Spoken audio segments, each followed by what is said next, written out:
Hi all, இன்றைக்கி சப்பாத்தி அதுக்கப்புறம் சாதம் அதுக்கெல்லாம் சிம்பிளாக பண்ணுற மாதிரி ஒரு மஷ்ரூம் கிரேவி எப்படி பண்ணலான்னு பார்க்கலாங்க. அதுக்கு ஒரு பேக்கெட் மஷ்ரூம் வாங்கி அதை நல்லா க்ளீன் பண்ணி இதை இந்த மாதிரி குட்டி குட்டியாக ரெண்டாக கட் பண்ணி வச்சுருக்கேன். 2 அளவுக்கு பெரிய வெங்காயம் எடுத்துகிட்டு அதையும் சின்ன சின்ன துணுக்களாக கட் பண்ணி வச்சுருக்கேன்.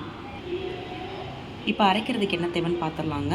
சின்ன தக்காளி இருந்தால் ஒரு 3 தக்காளி எடுத்துக்கோங்க. அது கூட ஒரு 6 அல்லது 7 முந்திரி பருப்பு, ரொம்ப சின்ன அளவு தேங்காய் வேணும்னா போட்டுக்கோங்க, இல்லைனா விட்டுருங்க.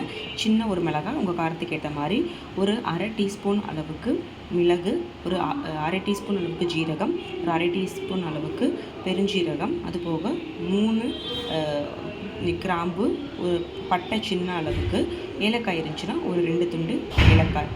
இது எல்லாத்தையும் போட்டு நல்லா மிக்சியில் அரைச்சிக்கோங்க. இந்த மாதிரி அரைச்சி இதை எடுத்து தனியாக ஓரத்தில் வச்சுருக்கோங்க.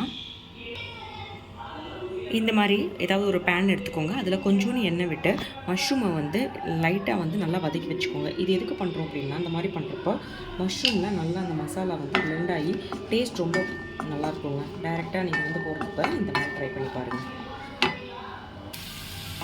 இந்த மாதிரி நல்ல மஷ்ரூம் நல்லா கலர் சேஞ்ச் ஆகி லைட்டாக சுருங்க ஆரம்பிக்குங்க. ரொம்பலாம் வேணாம், ஜஸ்ட்டு ஒரு 2 to 3 minutes அதை வதக்கிட்டு தனியாக எடுத்து ஓரத்தில் வச்சுருங்க. உங்களுக்கு பார்த்தாலே தெரியும், இந்த மஷ்ரூம் லைட்டாக தண்ணீர் வர ஆரம்பிச்சிருச்சு. ஒரு 3 நிமிஷம் வணக்கினப்பையே அதை எடுத்து தனியாக வச்சுருங்க இந்த மாதிரி.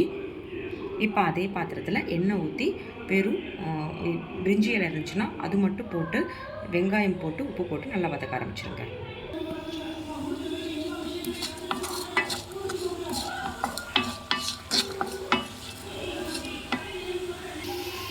வெங்காயம் கொஞ்சம் கலர் மாதிரி வந்த உடனே நம்ம அரைச்சி வச்சுருக்க இஞ்சி பூண்டு பேஸ்ட்டை அதில் கொஞ்சம் போட்டுருங்க. ஒருவேளை இஞ்சி பூண்டு பேஸ்ட்டாக இல்லைன்னா ஜஸ்ட் அதை ஒரு 3 பூண்டு கொஞ்சம் அளவுக்கு இஞ்சி எடுத்து நச்சு அப்படியே போட்டும் நீங்கள் மிக்ஸ் பண்ணி விட்டுருங்க. இஞ்சி பூண்டு வாசம் போன உடனே ஒரு 1/4 ஸ்பூன் அளவுக்கு மஞ்சத்தூள், 1/2 ஸ்பூன் அளவுக்கு மல்லித்தூள், காரம் உங்களுக்கு தேவைப்பட்டுச்சுன்னா மிளகாய்த்தூள் போட்டுக்கோங்க. நான் ஜஸ்ட்டு ஒரு 2 பிஞ்ச் மட்டும் காஷ்மீரி மிளகாய்த்தூள் போட்டிருக்கேன்.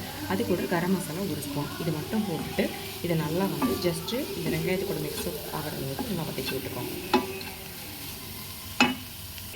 பச்சை வாசம் போகிற வரைக்கும் வதக்கிட்டு நம்ம அரைச்சி வச்சுருக்கிற அந்த கலவையை எடுத்து இதில் மிக்ஸ் பண்ணிக்கோங்க.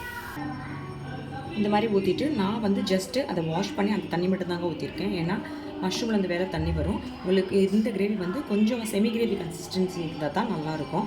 ஸோ தண்ணி ரொம்ப ஊற்ற வேண்டாம். ஒரு 50 to 75 ml மட்டும் ஊற்றுங்க. அதுவே தாராளமாக போதுமானது தான் இருக்கும். ஸோ இது நல்லா மிக்ஸ் பண்ணி இது ஒரு 10 நிமிஷம் நல்லா கொதிச்சு அந்த பச்சை வாடெல்லாம் போகிற வரைக்கும் நம்ம நல்லா வெயிட் பண்ணலாம்.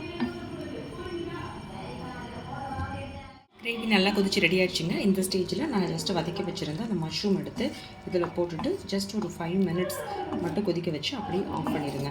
இந்த ஸ்டேஜில் உங்களுக்கு உப்போ இல்லை காரமோ தேவைன்னா போட்டுட்டு அவ்வளோதாங்க. இதுக்கப்புறம் எது பண்ணாலும் மிக்ஸ் பண்ணி வச்சுருங்க. எனக்கு கரெக்டாகவே இருந்துச்சு.